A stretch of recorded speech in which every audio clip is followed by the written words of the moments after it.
Hey Workshop Gang, welcome back to another video. I know it's been a while since I posted anything, and I've been trying to come up with different ideas and stuff that I can put on this channel that is not, let's say, directly related to my other channel. If you are here from that channel, J Daddy's Garage, thanks for being here. If you're new to this channel or a new subscriber, thank you for being here.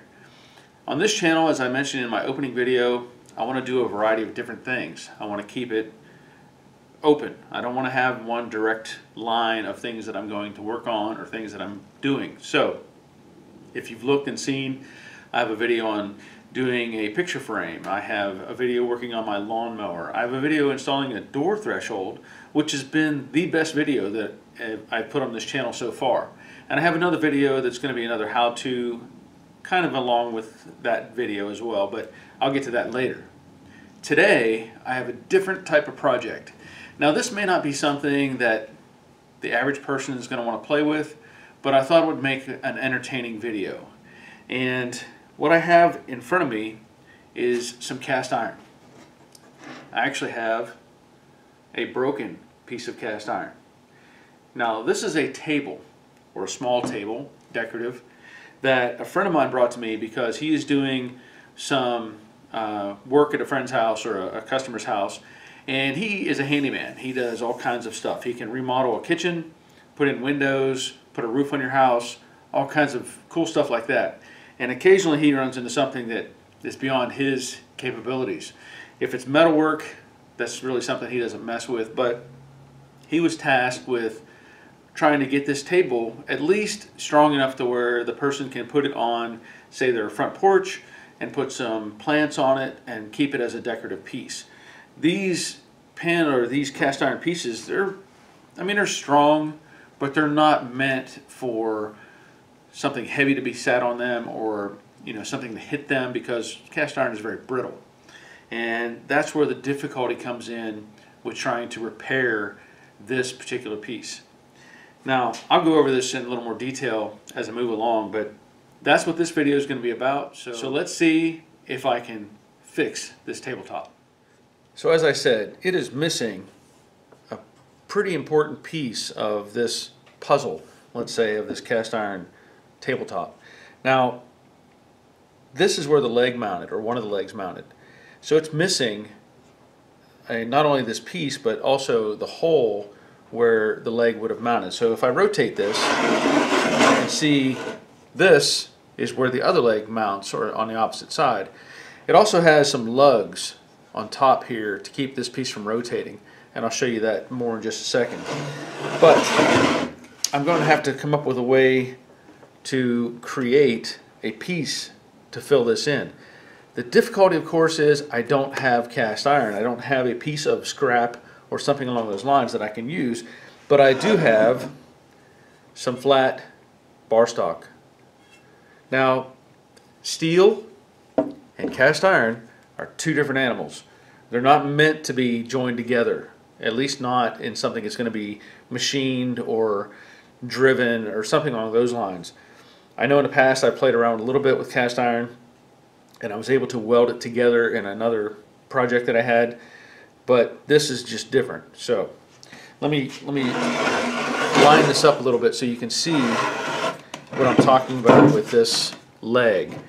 Here's one of the legs, and it's got this big lug hanging off of it.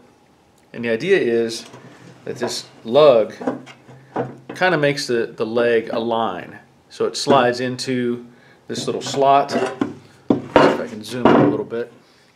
So the leg will slide into this slot and it won't rotate. And then there's a bolt that goes through that as well. Obviously I don't have any of that on this side, so I'm going to have to get creative. Alright, so I already know what the concept is, and now I have to come up with a filler piece to fill this in.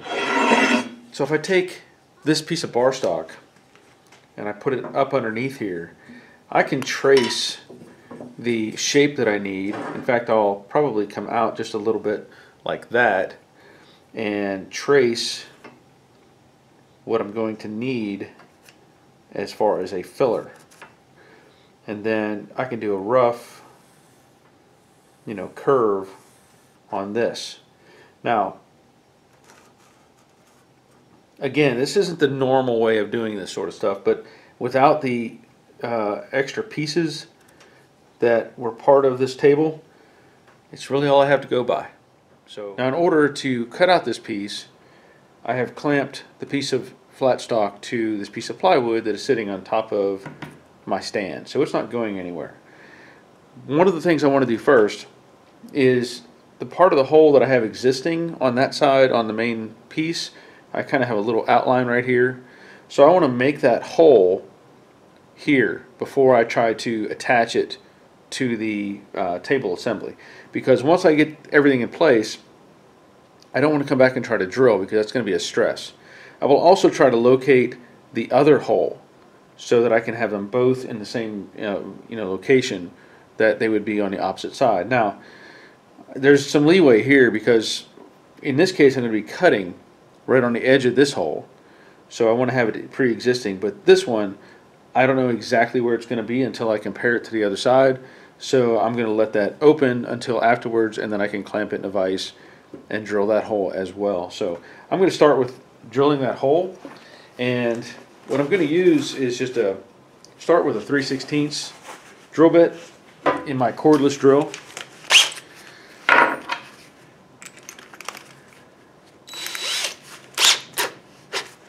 And try to get relatively close to that, where the center would be, based on the little outline that I made.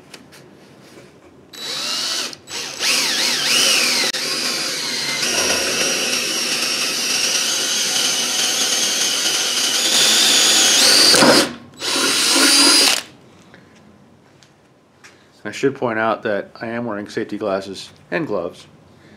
Alright, now I'm going to take this step drill, and these are available from Harbor Freight. They come in a kit. I use these a lot, and they're very handy for upsizing a hole without using multiple drill bits. So I can use this, and this one is a little dull, so I have to kind of wobble it around a little bit to make it cut.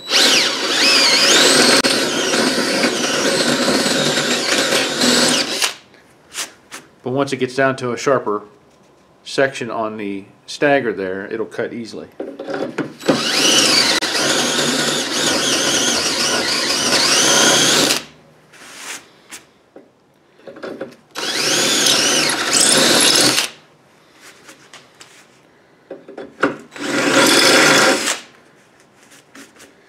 And of course I'll do a comparison between the hole existing in the tabletop and this hole. Alright, now that I have the hole in place, I'm going to start cutting away material in order to get this piece out that I need. Now, I've been wanting to play with this tool ever since I bought it. I was at SEMA, and if you see my other channel, I've told you about that, shown videos about that, and I bought one of these discs. This is from Bad Dog Tools, and they were selling these at SEMA, and the demonstration was pretty amazing on these tools. Now, this is designed for a 4.5 inch grinder, and it's diamond plated, and supposedly has a lifetime guarantee, supposedly. So I'm going to put this in the grinder, my Bosch 4.5 inch cutter or grinder. As you can see, I have a fibrous disc on here right now that I cut with, but we're going to see what this thing will do. Alright, so I'm adding some hearing protection. Yeah, let's see.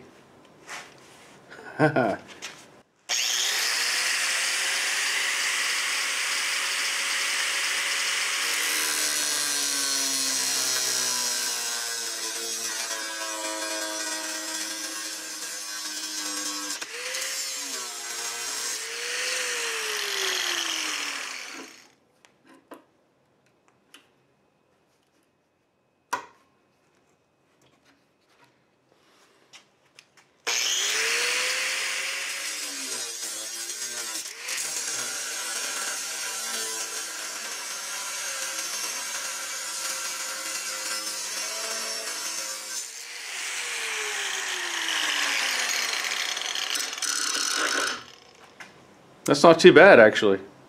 I'm going to cut this side, and then I'm debating on getting out my plasma cutter. So I'm going to cut this side.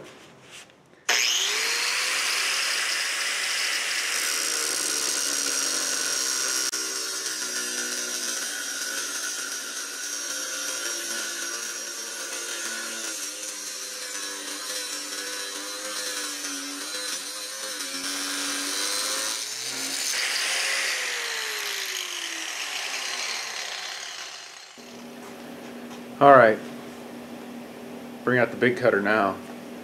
This is my plasma cutter. I've done reviews on this on my other channel. It's a Harbor Freight tool, and I have no complaints about this thing. It does a great job. So let's see if I can trim out some of this material here that I had drawn, and also cut out the main piece as well. Let's see.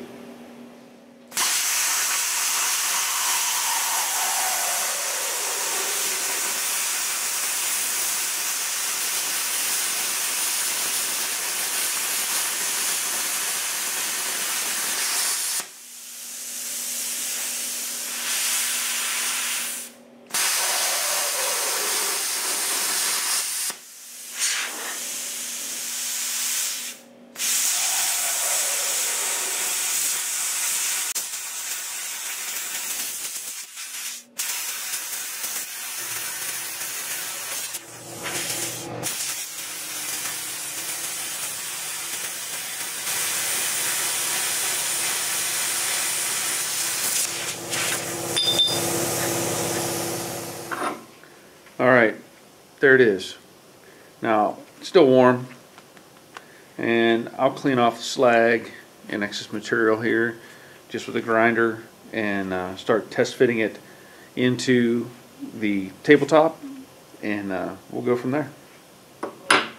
The initial fit is not too bad. I still got a little trimming to do along this edge right here to try to make it blend in just a little bit more, and maybe recess in just a little bit so that it matches the curve better. But so far I like the way it looks. You know, it's kind of hard to replicate a roughly broken edge, but that's what I'm trying to do.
Alright, so to show you, I have the filler piece in place.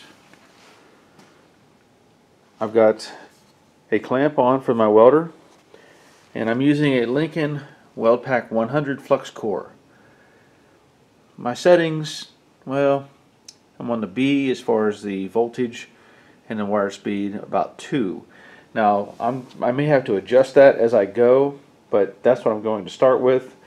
and we'll see how this goes. Now, I will point out, normally when you do a a weld on cast iron, you want to preheat all the area. You want to get it as warm or as hot as you can, let's say, so that the weld does not create stresses. Because what will happen is this will want to cool off and end up with could end up with cracking from the cooling process. So what I'm going to try to do is heat it up a little bit with some MAP gas, just enough to get some heat build up between pieces, so that when I do start welding, maybe it'll help it sustain or not struggle with the heat from the welder so much.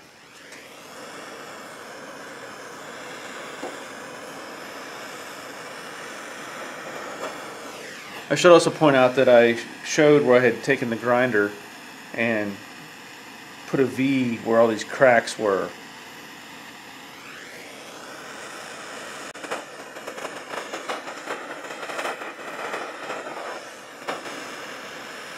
This also helps eliminate any moisture that may be in the metal.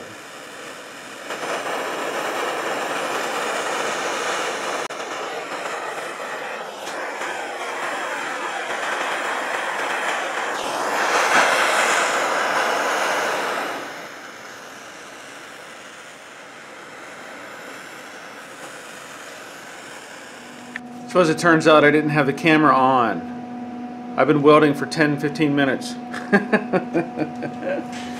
I've welded it from the other side, and I'll show you those welds when I flip it over. But I've welded the other side, and now I flipped it over and I'm starting to weld on the face. So sorry for any confusion. Got ahead of myself.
Yep. Now hopefully this will slow cool and not like crack all to pieces, because that wouldn't be any fun at all. But yeah, so far so good. Alright, the camera's on this time. This is the backside where I have welded it. I don't know if the camera was on at all whenever I started welding, but it turned out pretty decent. I think all I'm going to do is clean up these welds just a little bit, and I'll probably use the diamond grinder just to smooth those down a little bit, because I'm going to have to build a spacer. Now, I mentioned earlier about locating the hole for the leg when it gets bolted on. The bigger problem with all that is this flange is missing, and I'm not going to weld that up. I'm not going to make a flange, but I'm going to have to make a spacer. and I need to have room for that spacer to fit. So I may have to modify the location just a little bit, because when I measured, the hole is 3 inches from this hole to where it should be. And if I put the leg on there, and it's kind of hard to show you, but if I put the leg on there and I line up that hole, then I can't have a shoulder for this to not rotate, because I just can't weld between the cast and the steel. I want to weld onto the steel with something. So I'm going to move that leg just a little bit to the side. I don't think it's going to make any difference, and that'll give me something to attach it to. So let me get these welds knocked down a little bit, and we'll go on from there.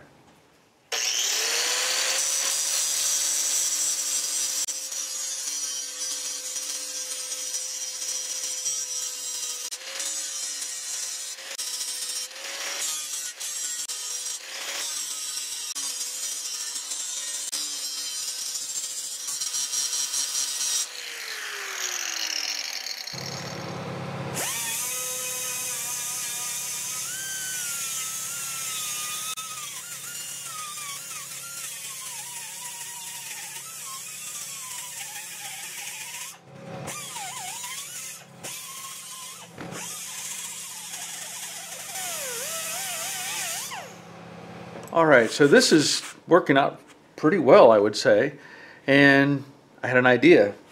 I was worried about this back lip, or this back edge here that was missing.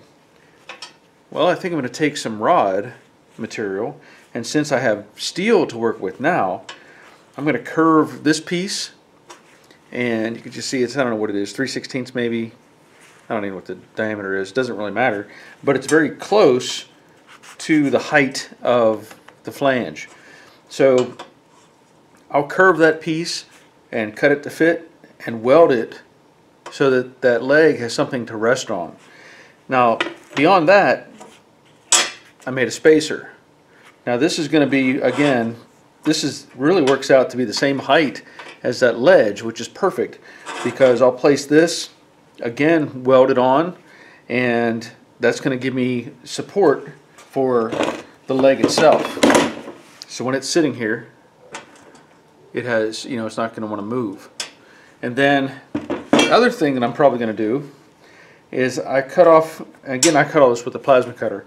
I made some little stop-offs, let's say, or whatever, you know, angle pieces that I can put on that'll mimic the rest of the mount points, and that's going to keep it from twisting. So I think it's going to come along pretty well.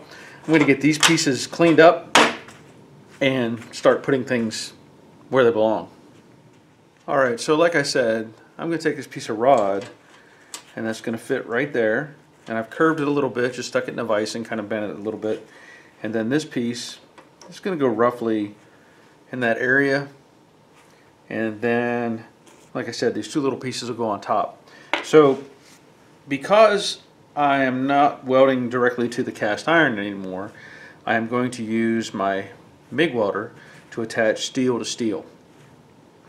And I think what I want to do is kind of get things tacked into place, and I want to get this rod, well, I could probably do the block first, but I just need to make sure the rod is where I want it, and it looks like that's going to be just fine. So let me see if I can do a quick measurement, because I said before that it was 3 inches from this hole to the new hole. So if I do that, that's going to give me enough space. I've got enough edge to weld to the patch that I made. So I'm going to go with that and see if I can't make this better. Now I will point out I'm using 0.025 wire, which is normally what I use for doing sheet metal work, and this is a bit thicker, but again, it's not structural. This is just a filler type of process here. And so the heat setting I have is on C, which is midway on the Lincoln 140T that I use, and the wire feed is at 2. So let's see what happens.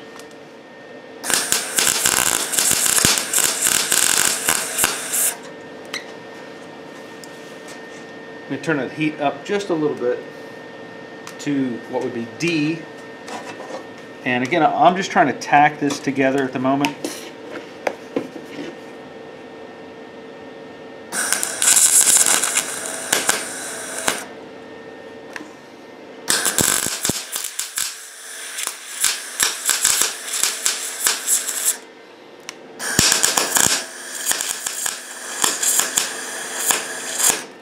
Turn the heat back to C, and I sped up the wire feed just a little bit.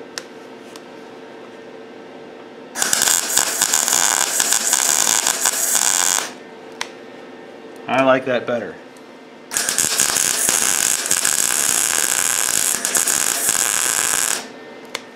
Now, with that in place, I can tack the rod or the filler piece to the block.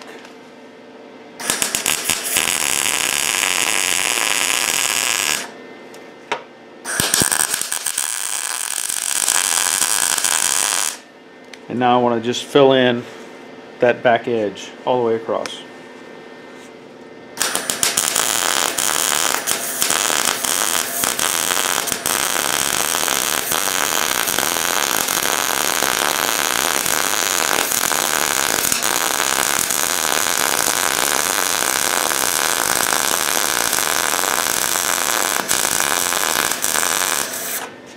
I'm going to let that cool a little bit. As you can see, I have the plate standing upright now, leaning against this weight that I have, and then some vice grips on the side, keeping it from sliding around. So what I want to do here is weld this back edge where the rod would attach to that filler plate that I made.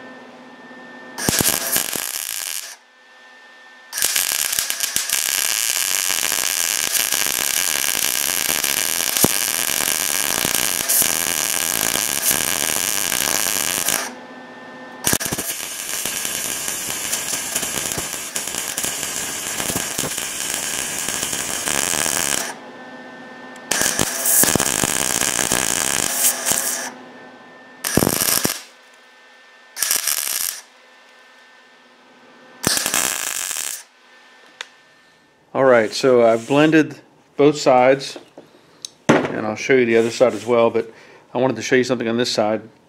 I found the distance from the bolt to where the hole needs to be based on the other end. So let me turn this over and show you this side, and that's all blended, and there's my line for where I need the hole to be. It ended up being 3 inches and then basically ½ an inch in.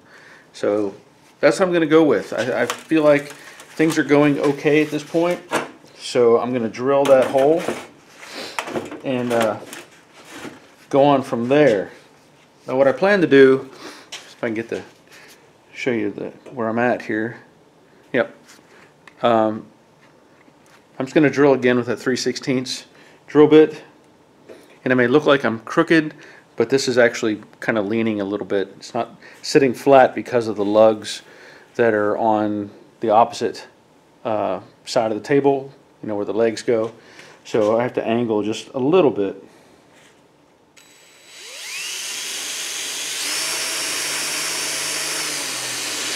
Now I'm going to be drilling through this new piece and the plate, so it might take a little bit.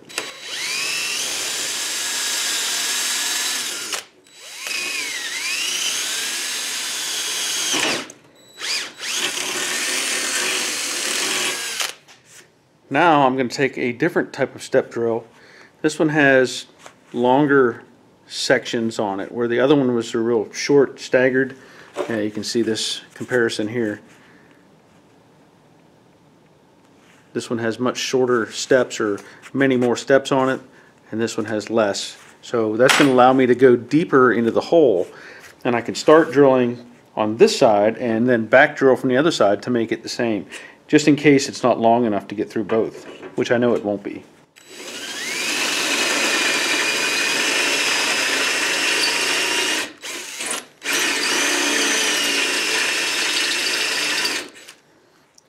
And this one may already be dull. I may have to get a new one. Alright, this one's fresh out of the package.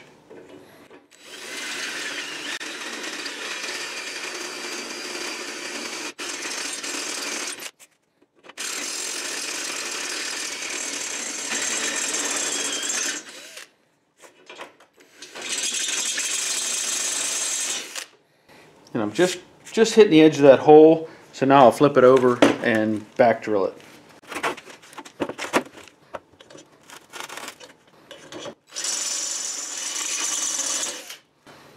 And now I have a nice straight hole. If I can get that in front of the camera or not. Anyway, nice straight hole all the way through. Okay, so there's been a little change of plan.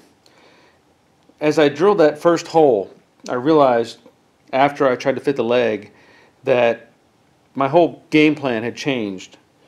That hole was over here. I don't know if you can see very well, but I had to weld that hole shut because it put the leg a little too far this way, and because of the direction that I went on the support piece on the back, which initially I wanted to do a long strap all the way across here, on the bottom side, and I didn't do that. I just did a short piece because this piece went in so well.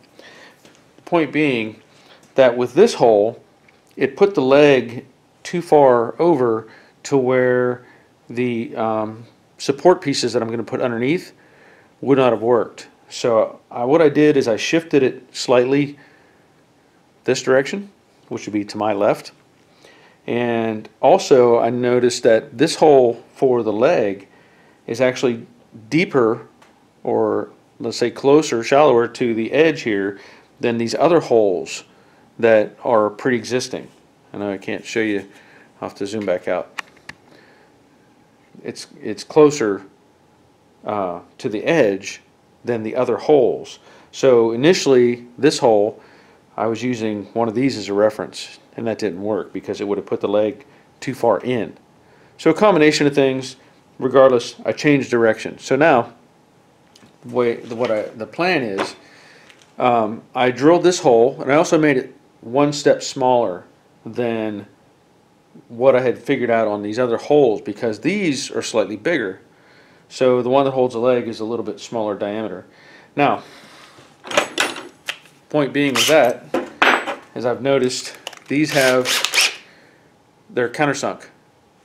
So I have to kind of replicate the countersink, and that's what I have right here. This in the aircraft industry is called a suicide countersink. The reason for that is there's no stop. Once you start going, it's up to you to find that happy spot where you want to stop drilling or boring, let's say. So I'm going to try this and see how it works. I'm going to have to kind of guess on how deep to go, but I'm just going to do it a little bit at a time. We'll see how this goes.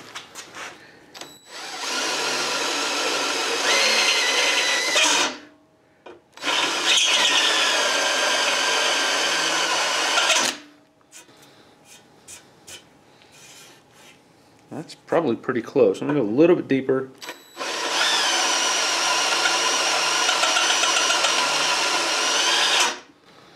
Yep, I like it. Now if I had a countersunk bolt, like one of these that go in these existing holes, I could drop it in there and verify, but I'm pretty confident with that. The other part, the hole that I had half a hole over here where it had broken, I'm going to have to modify that, because I can't just hit that with the countersink, because it'll want to walk away from the welded area that I have right here. So I'm going to use my rotary file, or burr as some people call them, and I'm going to try to open up that hole slightly and maybe try to start the countersink, and we'll see how that goes as well. So I'm going to add some hearing protection and some gloves. Let's see what happens.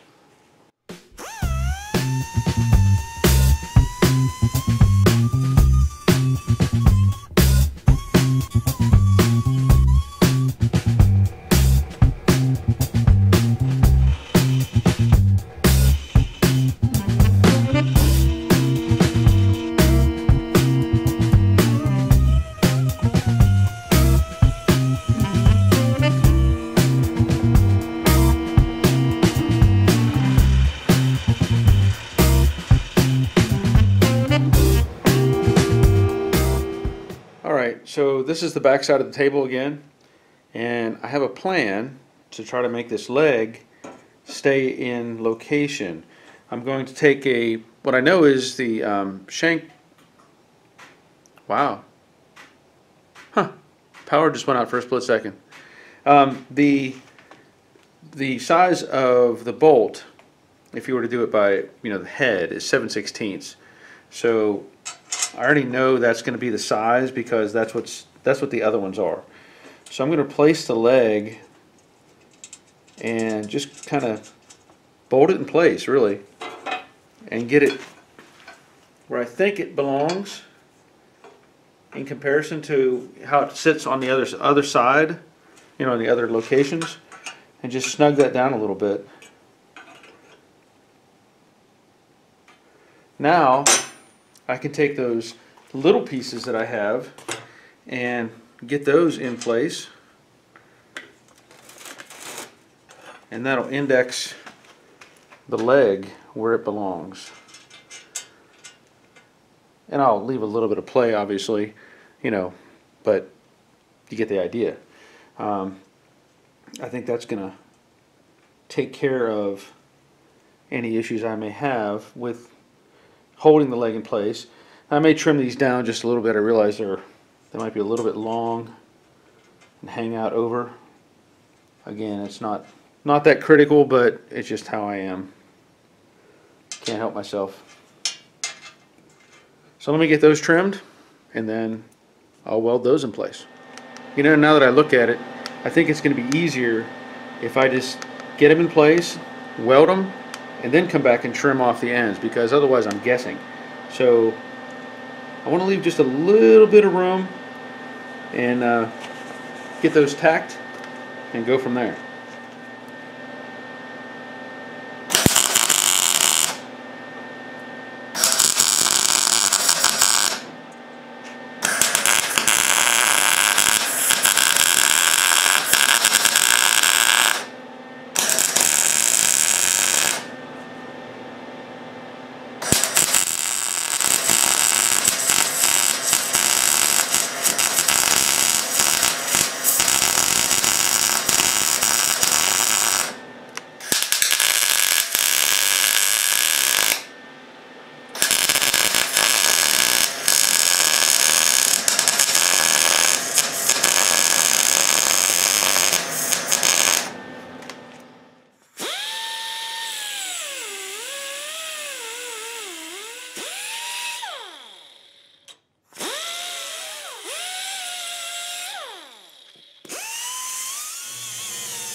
And there it is. Now, of course, it'll have a countersunk screw there, and there's another bolt here that holds some sort of like a backrest piece. So, not worried about that. But, yep, I'm pretty excited about that. And again, this is not structural. This is not meant to be, sat on or jumped on or anything like that. But for being back to a decorative piece, I think it's going to work just fine. Hey, you stayed for the whole video. Cool. Glad you're still here. This was a good project. I think it was something different, and obviously not everybody's going to take on this sort of challenge. And unless you have a welder and grinders and all that sort of thing, it's probably not going to be something that you're going to do. But I just want to show things that I can do or that I've done, and that there is a possibility. So anyway, I thank you for being here. If this is just your first time coming to the channel, this is the kind of stuff I'm going to keep on doing. Just oddball repairs or modifications or whatever. And that's part of the fun of having this channel. My primary channel is Jude 80's Garage. If you're into old Mustangs and stuff like that, that's the channel you need to go to see that sort of thing. But I'm going to keep on keeping on, making this channel evolve into different projects. And again, if you're here for the first time, please subscribe to the channel. I'm trying to get it to grow. I'm at 760 something, and I'd like to get to 1,000. I know that's not going to happen before the end of the year without some sort of miracle, but I am hoping to get that number to 1,000 very soon. For those of you that have always subscribed or already subscribed and have been here for a while, you already know what's going on with my projects and how I do things, so thank you for being here. And I'm not sure what I'm going to do next. I think I may have another kind of home repair project, simple, but it's I think it'll be worth watching, and when I get that ready I will post it. So until then, thank you again for being here. I hope you have, if I don't make another video before then, I hope you have a Merry Christmas and a Happy New Year, and until next time, take care of yourselves.